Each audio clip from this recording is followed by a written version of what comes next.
कि अगर 4 लाख उन्होंने रोज़गार दिए हैं तो मैं एक नागरिक होने के तौर पे मैं आरटीआई फाइल कर सकता हूँ उस चीज़ पे। मैं हॉस्पिटल टू हॉस्पिटल भटका हूँ तो मुझे मालूम है कि करंट सिचुएशन क्या रही है।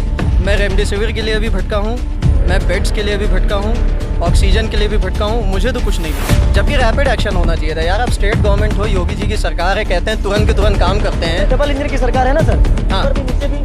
तो उसके बावजूद इस तरह की चीज़ें। देखिए, मैं एक न्यूट्रल आदमी हूँ, मैं ना अपोज करता हूँ ना सपोर्ट करता हूँ। मेरा डेटा भी सीधा मानना है। आप मुझे काम दिखाओगे मैं भी सपोर्ट करने लग जाऊँगा। मुझे जहाँ डेटा नहीं मिलेगा तो मैं कहूँगा काम नहीं।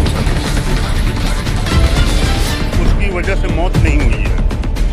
और बहुत से हम क्या करते हैं, आप मीडिया क्या करती है, ऐसे जगहों पे जाते हैं जहाँ पे अस्पताल बड़े बड़े हों, लेकिन गांव देहात में जिस तरीके से मौतें हुई हैं उसकी जानकारी हम लोगों को कहाँ हुई है। आपको भी नहीं घुस के आप जानकारी किए हैं। हमने लगातार कोशिश की है, लेकिन ज़्यादातर चीज़ यही सुनने को मिली है कि जो मौतें हुई हैं लोग कह रहे हैं कि ऑक्सीजन की वजह होती है, लेकिन सरकार अभी अपना भाई कुछ मौतें हुई हैं, कुछ नहीं, वो कह रहे हैं ऑक्सीजन की वजह से मौतें हुई नहीं है। नहीं ऐसी बात नहीं।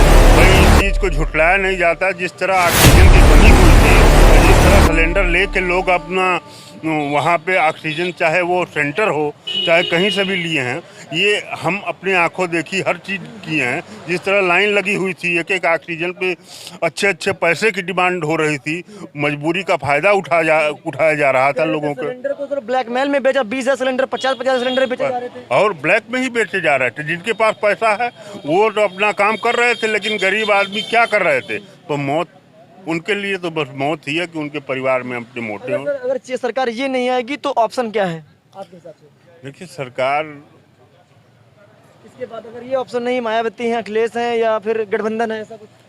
नहीं, मायावती की सरकार रही है और अखिलेश जी की सरकार रही है। हमको दोनों का परफॉर्मेंस अच्छा लगा है, लेकिन प्रशासन में थोड़ा बहुत कमियां रही हैं, जिसको अगर वो देख के ये पूरा करें तो उनके लिए सबसे जनता साथ देगी। खैर, फिलहाल हमारे बीच कुछ युवा लड़के खड़े हैं, भाई उनसे भी जानने की कोशिश करेंगे कि उनके लिए योगी सरकार ने क्या क्या काम किया है। सर बताइए, क्या नाम है आपका? योगी सरकार ने क्या क्या काम किया है?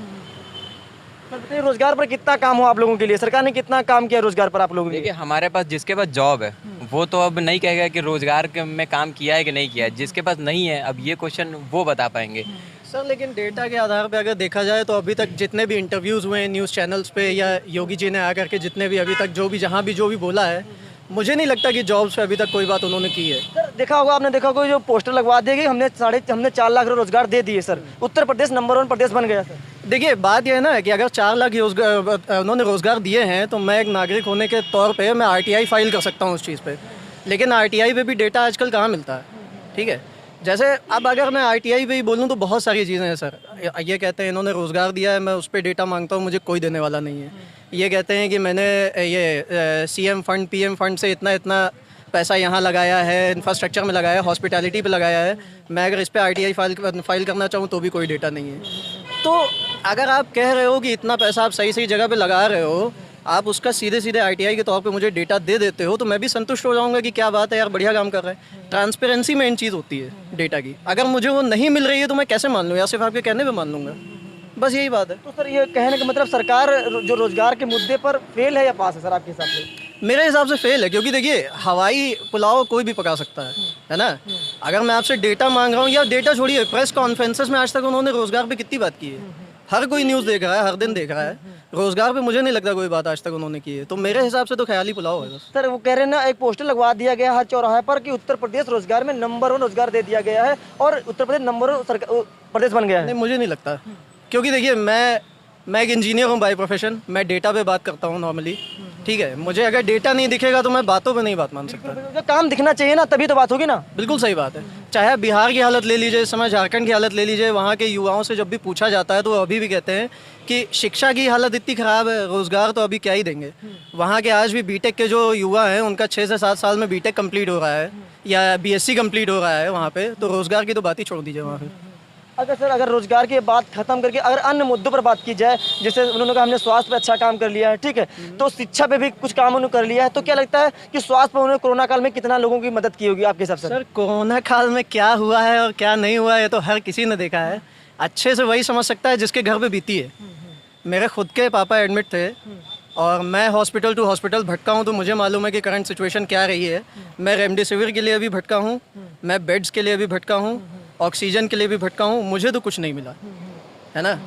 मतलब ये समझ लीजिए बहुत रेप्यूटेड हॉस्पिटल में मैंने उनको एडमिट कराया था, वहाँ से भी ये नोटिस आ गई थी कि मेरे पास रेमडेसिविर नहीं है, आप ला करके दो, आपकी जिम्मेदारी है। सर कह रहे हैं, ये भी चीज़ सुनने को मिलने आ रही है कि रिपोर्ट बनाई गई है कि उत्तर प्रदेश में या भारत में जो कोरोना से वो जो ऑक्सीजन की मौतें ऑक्सीजन की वजह से मौतें नहीं हुई है। क्या ऑक्सीजन पर्याप्त मात्रा में आपको मिल रहा था जब आप उस समय आप दौर से गुजर रहे थे? सर मैं इंडिविजुअली बताऊं, मैं काफ़ी टहला हूं, मेदांता से लेकर के लोक बंधु से लेकर के प्राइवेट गवर्नमेंट कुछ नहीं छोड़ा मैंने, मुझे नहीं मिली गई, है ना। बहुत समय के बाद जब चीज़ें थोड़ी सी डाउन हो गई थी तब जाकर के ये देखने को मिला कि हाँ इंटीग्रल में प्लांट लगा दिया गया है। आपका एक और हॉस्पिटल था, मुझे नाम नहीं याद आ रहा है, प्लांट्स वहाँ भी लगा दिए गए, बहुत बाद में हुआ ये सब, जबकि रैपिड एक्शन होना चाहिए था यार। आप स्टेट गवर्नमेंट हो, योगी जी की सरकार है, कहते हैं तुरंत के तुरंत काम करते हैं। डबल इंजन की सरकार है ना सर, हाँ। ऊपर भी नीचे भी। पर उसके बावजूद इस तरह की चीज़ें और चलिए उस समय एक बार समझ में आ भी रहा था, लोग कह रहे थे काम खराब हो रहा है, काम खराब हो रहा है, या मेंटेन नहीं कर पाए, सीधे सीधे कह रहे थे कि स्वास्थ्य का फेलियर हो चुका है यहाँ पर। लेकिन अब थोड़े दिनों में बैक टू ट्रैक सब वैसे ही आ गए जो समर्थक थे बीजेपी के। देखिए मैं एक न्यूट्रल आदमी हूँ, मैं ना अपोज करता हूँ ना सपोर्ट करता हूँ, मेरा डेटा पे सीधा मानना है। आप मुझे काम दिखाओगे मैं भी सपोर्ट करने लग जाऊँगा, मुझे जहाँ डेटा नहीं मिलेगा तो मैं कहूँगा काम सही नहीं हो रहा है। बिल्कुल, यही पढ़े लिखे लोगों की यही पहचान होती है। आप धरातल पर काम दीजिए, अगर आप दिखाओगे तो वो लोग मानेंगे, है ना सर। बिल्कुल सीधी बात है सर। तो सर अगर अब 2022 का चुनाव आ रहा है, क्या जनता मतलब बदलाव चाहती है कि एक बार फिर से इन पर विश्वास कर सकती है? देखिए 50-50 मुझे लगता है। जहाँ तक मैं युवाओं की बात करूँ तो युवा फैक्ट्स पे तो बात करते हैं, लेकिन अगर मैं थोड़े से वरिष्ठ नागरिकों की बात करूँ, थोड़े से अगर मैच्योर्ड आदमियों की बात करूँ, तो मुझे अभी भी समझ में नहीं आता कि किस बेसिस पे वो सपोर्ट करते हैं।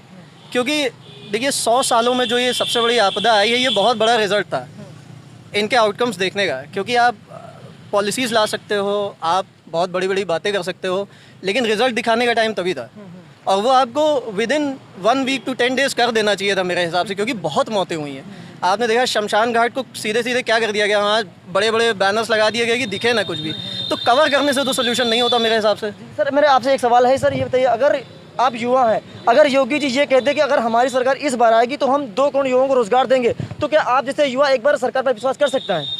सर पिछले डेटा पे भी भरोसा किया जा सकता है।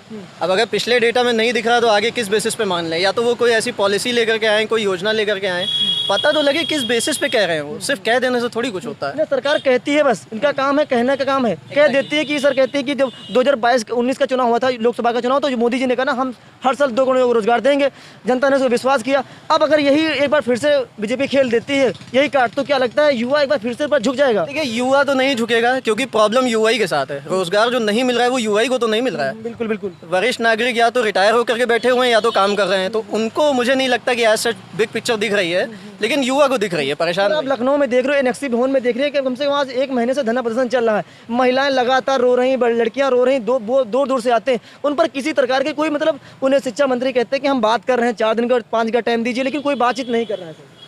क्यों करेंगे? सीधी सी बात यही है कि उनको भी मालूम है ये प्रॉब्लम है, इन पे बात करेंगे तो वो खुद भी फंस सकते हैं। वो खुद ही डेटा नहीं दे पाएंगे, क्लियर नहीं कर पाएंगे तो नहीं कर रहे हैं। बात चाहे योगी जी की हो चाहे मोदी जी की हो, अगर आप कॉन्फ्रेंसेस में आ करके पब्लिक को जवाब नहीं दोगे तो फिर ऐसे तो सपोर्ट मुझे नहीं लगता कि आदमी करेगा। खैर फिलहाल हमारे बीच एक युवा हैं जो शिक्षित हैं, काफ़ी पढ़े लिखे हैं, इनसे हमने बातचीत की। खैर हमारा काम है आपको गांव की और शहर से हर खबरों से आपको वाकिफ कराना, तो बने रहिए हमारे साथ, देखते रहे दमदार खबर। हम फिर मिलेंगे कल एक नई जगह एक नए मुद्दे के साथ, तब तक के लिए बने रहिए हमारे साथ, देखते रहे दमदार खबर।